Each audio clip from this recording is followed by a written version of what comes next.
Now, I can't help thinking that this scene really could come up, and it could be the gateway, if you pardon the expression, to a section B, either about fathers or about the next world.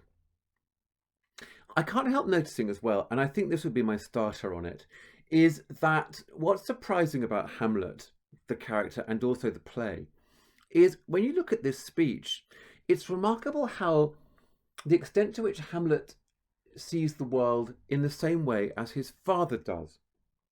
When you look at this speech, you'll notice immediately from word 3 the ghost's preoccupation not only with the fact that he's been done a political and human wrong, but also a sexual one. It's almost like he's been cuckolded. So look at the sexually charged words. Incestuous, adulterate, from the lexical field of action, lust, and also, well, we'll see it later, the word will, lewdness, garbage, as in filth, and then back to incest. We'll notice that the ghost is a very repetitious character. Luxury, again, that idea of something that gets in the way of duty. So he is at the top and tail of this speech, preoccupied with beds and lust and his brother's disgusting incestuous actions. Now, he is so preoccupied with that he almost forgets to do his narrative, and he has one of those actually tricks where we have we have two hypometric lines here, and it's almost as though the king is so the ghost is so traumatized by what he's got to say that he has to draw breath and leave those 4 syllables, or 5 syllables. I'm praying on garbage, 1, 2, 3, 4, 5.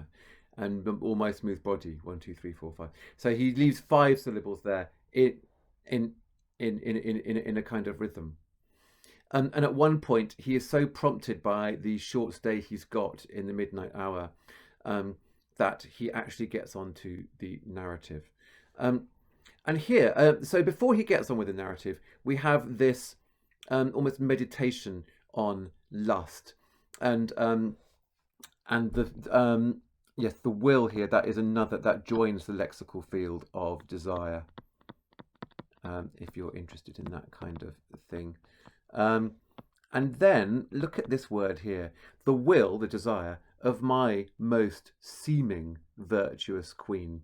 Now that's rather long for a line of pentameter. It's about 2 syllables too long. That is hypermetric. So it's almost as if he can't fit his shock into a single line.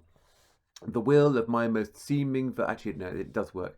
The will of my most seeming virtuous queen. But seeming, I know not seems, that's Hamlet's line as well.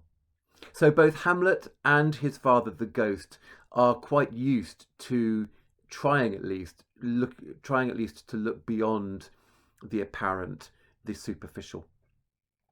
Now, notice as well his tendency to interrupt himself and to change subject, often flagged up by something that isn't even verbal. Oh, wicked wit and gifts, apostrophizing there. Oh, Hamlet, not apostrophizing, but using the vocative there to approach Hamlet. What a falling off was there. If I do say so myself, I don't think Claudius is as good a king as I was. But even then, it's almost as though that ought to be a political remark, but look at how quickly he goes straight back into love and sex. It's almost as though Claudius's crime is not so much to have let the country down as to have been a lousy husband and an unworthy replacement in the bed that old Hamlet once occupied, whose love was of that dignity that it went hand in hand even with the vow I made to her in marriage.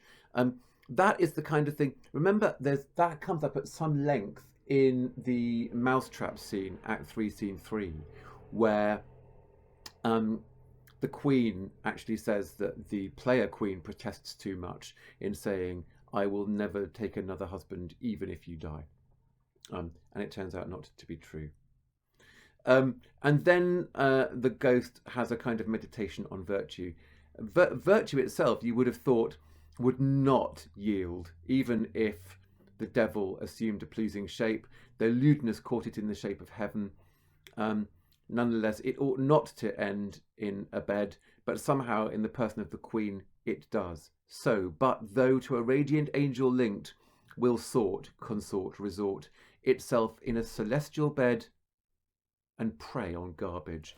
Note that juxtaposition, that contrast between what virtue thinks it's doing and where it ends up.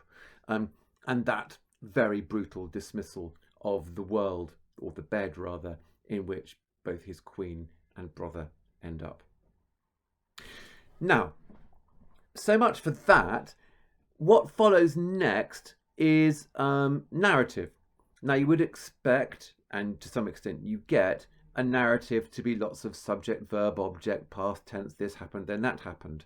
But notice the poetical excursions through which old Hamlet sends us. And we'll look at some of the curious reflections. To a certain extent, we get safe, straight narrative. Sleeping with my orchard, my custom always of the afternoon, upon my secure hour, by uncle stole, with juice of cursed Habona in a vial, and in the porches of my ears did pour the leprous distilment. That's the plot. That's it. He poisoned me through the ear. Now, and then he could just say, which killed me, but he doesn't. Whose effect holds such an enmity with blood of man, that swift as quicksilver it courses through the natural gates and alleys of the body. Now, again, it's worth seeing the ear here as a gateway, as a portal. And the contamination that courses through the whole body to be an almost spiritual one, if you imagine it with words. But here, the very physical language suggests that we're very much in a world which values, or that sees the world in terms of bodies and bits of bodies. So the ear is the start. And then, quite a curious thing, and it's probably worth mentioning what happens in the F text here. And with a sudden vigour, it doth possess, as in, so if you're going with Q2 and possess, you're thinking almost of that spiritual sense of the devil taking over. Actually, F has posset. Now, babies, if they've had too much milk, they throw it up, and we call that that extra milk, that spilling out of it, we call it posset. So actually, F has a much more physical reading of that. It does posset and curdle, that is to say, like eager droppings into milk, the thin and wholesome blood. Now, poetic and reflective and abstract though the ghost is, it's worth listening to, and that's the word. It's worth listening to just how physical, almost medical his language is. So did it mine. So he's extrapolating from the general to his own case. That's what happened, and that's how it was with me. And then he compares himself to a leper, and a most instant tetter barked about most laser-like, with vile and loathsome crust, all my smooth body. And then again, perhaps recoiling in disgust from the physical nature of what he's just said, much as he did with this word garbage, he pauses again. Now, reflective as he is, he then comes to consider the implications of that murder. And it's worth thinking about the way he does it. He thinks through this stuff a lot. After all, as a dead person, he's got all of eternity ahead of him to think about this, and he really does. Look at what he says. Thus was I sleeping by a brother's hand, of life, of crown, of queen at once dispatched. Now, it's worth knowing that this device is called zeugma, meaning a yoking together, or solipsis, meaning a taking up together with. And what that means is that you've got one verb, dispatched, but it's got, and I know it's passive, but it's governed by three subjects: of life, of crown, of queen at once dispatched. So he's lost his life, he's lost his crown, he's lost his queen. And what you see there again is of him linking the spiritual life, the political, the crown, and the sexual, the queen. His marital status is as well compromised. And in that 10 syllables, he manages to take stock of everything he's lost. Or does he? No. There's something else he needs to consider. Cut off even in the blossom of my sin. Now remember, it's worth remembering here, when Hamlet is about to kill Claudius, he thinks, actually, I'd better not do it now while he's praying in case he goes to heaven. It's the same of old Hamlet. Old Hamlet is killed when he has not prayed. He's even in the blossoms of his sin. Unhouselled, disappointed, unannealed. Now, if this passage comes up, and I do think it really might, it's worth knowing what all of those words mean. Unhouselled, housel is a word for Holy Communion, and it means that the old king has died without taking that last communion. And the disappointed and unannealed means without having had the extreme unction, the last rites, and disappointed is as well. So those is not quite ready, not made fit for death, not appointed for the end. So you have to see these three words in that very Roman Catholic sense of taking the last rites and of being made fit for heaven. And just as Claudius, the old Hamlet here feels he has not been made ready. Claudius, in contrast, you might say, is not prepared to renounce the trappings of his sin. At least old Hamlet is, and so we can, if we want, admire him for that. No reckoning made, but sent to my account with all my imperfections on my head. So he's actually repeated that point. And while we're on repetition, oh horrible, most horrible. And just as he's broken down in these earlier lines, so here he actually stops being rational. He is simply recoiling. If you think about what horrible means or what horrid is, it comes from the Latin meaning to bristle.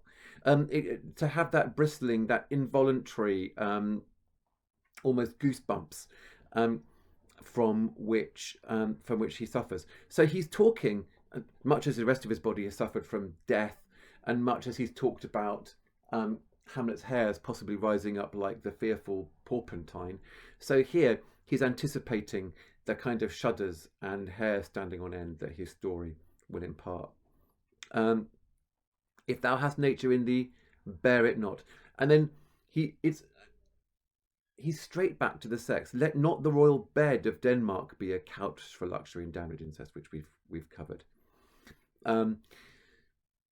After this, we do have, and it comes up, and Hamlet is, I don't think Hamlet really obeys this injunction, but you might disagree.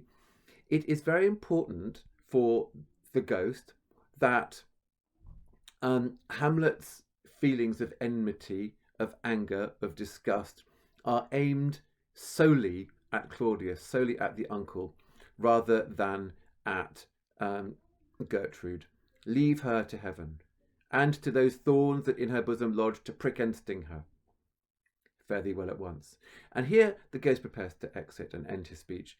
The glowworm shows the matin to be near. He also speaks that poetic language of morning and of sunrise, but for him it's a kind of sunset. It's his last chance to impart his words to Hamlet, except when he speaks them from underneath the stage, as if from the darkness through which he walks.